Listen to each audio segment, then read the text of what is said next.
السلام علیکم ورحمۃ اللہ وبرکاتہ۔ جملہ اسمیہ پر اکثر حرف ان بھی داخل ہوتا ہے، جس کی وجہ سے مبتدا کو منصوب پڑھا جاتا ہے اور خبر بدستور مرفوع ہوتی ہے۔ منصوب زبر کو کہتے ہیں، مرفوع پیش کو کہتے ہیں۔ ان الابرار لفی نعیم، ان الفجار لفی جحیم، ان الشرک لظلم عظیم، ان الابرار لفی نعیم، بے شک نیکوکار جنت میں ہوں گے۔ ان الفجار لفی جحیم، یقیناً بدکار جہنم میں ہوں گے۔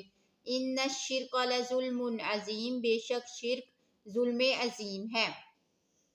قرآن سے جملہ اسمیہ کی مثالیں: ہن لباس لکم انتم لباس لہن، تلک عشرۃ کاملۃ، الحج اشہر معلومات، اللہ غفور رحیم، اللہ سمیع علیم، اللہ یرزق الخبیثات للخبیثین، الطیبات للطیبین، اللہ نور السماوات، المصباح فی زجاجۃ، فی قلوبہم مرض، ما علی الرسول الا البلاغ المبین، واللہ بکل شیء علیم۔